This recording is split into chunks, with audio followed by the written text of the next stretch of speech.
Railway என்டிபிஎஸ்க்கான current அதாவது general awareness பற்றி தான் பார்க்க போகிறோம். So current affairs general awareness எல்லாமே நம்ம சேனலில் வந்து பார்த்தீங்கன்னாக்கா சேனலில் வீடியோஸும் அப்லோட் பண்ண போகிறோம். கண்டினியூஸாக இது படித்தாவே நீங்கள் போதுமானது. ஸோ ஆர்ஆர்பிக்கு வந்து பார்த்தீங்கன்னாக்கா பேப்பர் 1 பேப்பர் 2 இருக்குது. இதுலேயே குவாலிஃபிகேஷன் பார்த்தீங்கன்னா 12th குவாலிஃபிகேஷனில் ஒரு நோட்டிஃபிகேஷன்ஸ் இருக்குது. அதே மாதிரி டிகிரி குவாலிஃபிகேஷன் முடிச்சவங்களுக்கும் வந்து பார்த்தீங்கன்னாக்கா உங்களுக்கு வந்து 2 டைப்ஸ் வந்து எக்ஸாமினேஷன்ஸ் உங்களுக்கு வந்து இருக்கும். ஸோ ஃபஸ்ட்டு CPT 1க்கான ஜென்ரல் அவேர்னஸ் பற்றி தான் பார்க்க போகிறோம். மறக்காமல் சேனலை சப்ஸ்கிரைப் பண்ணிக்கோங்க. யாராவது ஆர்ஆர்பிக்கு அப்ளை பண்ணிவிட்டு எக்ஸாம்ஸ் ப்ரிப்பேர் பண்ணிட்டு இருக்காங்கன்னா அவங்க ஃப்ரெண்ட்ஸ் அண்ட் ரிலேட்டிவ்ஸ்க்கு வீடியோவை ஷேர் பண்ணுங்கள். ஸோ ஆர்ஆர்பிக்கான CPT 1 ஜென்ரல் அவேர்னஸ் பற்றி பார்க்கலாம். தேசிய சின்னங்கள். ஸோ நீட்டாக உங்களுக்கு நோட் போட்டு நீங்கள் எழுதி வச்சு படிச்சிங்கன்னா கண்டிப்பாக உங்கள் மைண்டில் வந்து ஸ்டோரேஜ் ஆயிரும். நோட் போட்டு நீட்டாக எழுதி வச்சுக்கோங்க. ஸோ இந்தியனுடைய தேசிய சின்னங்களை பற்றி பார்க்கலாம். இந்திய தேசிய விலங்கு வங்கப்புலி. தேசிய பறவை மயில். இந்திய தேசிய பாரம்பரிய விலங்கு இந்திய ஒரு யானை. ஓகேங்களா. இந்திய தேசிய மரம் ஆலமரம். இந்திய தேசிய உடைய பழம் வந்து என்னென்னா மாம்பழம்.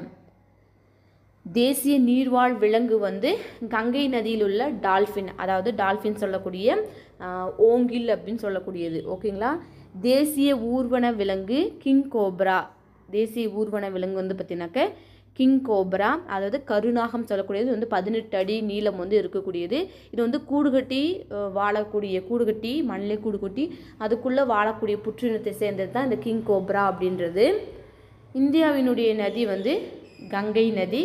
ஸோ இது வந்து பார்த்தீங்கன்னாக்கா 25 கிலோமீட்டர்ஸ் அதாவது மீட்டர் தொலைவில் வந்து பாயக்கூடியது. இந்தியனுடைய தேசிய நதி வந்து கங்கை நதி. தேசிய நுண்ணுயிர் வந்து என்னென்னா லாக்டோபேசிலஸ் பாக்டீரியாஸ், அதாவது நம்ம அந்த பாழை வந்து புழிச்சு தயிராக மாற்றுறதுக்கான பாக்டீரியாஸ் வந்து பார்த்திங்கன்னா நம்மளுடைய தேசிய நுண்ணுயிரி. தேசிய மலர் வந்து தாமரை. தேசிய விளையாட்டு ஹாக்கி.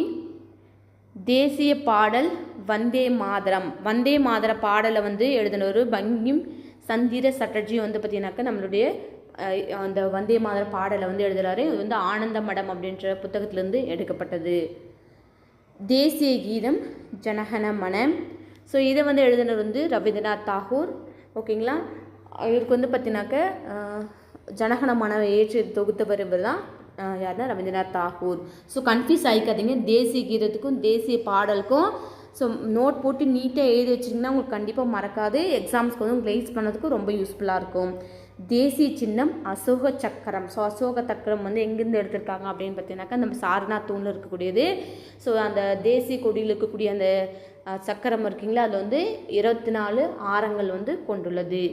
தேசிய முழக்கம் சத்தியமேவே ஜெயதே முண்டக உபநிடத்துலேருந்து எடுக்கப்பட்டது. சத்தியமேவே ஜெயதே அப்படின்னா என்ன பொருள் அப்படின்னா வாய்மையை வெல்லும் அப்படின்னு சொல்லிட்டு பொருள்.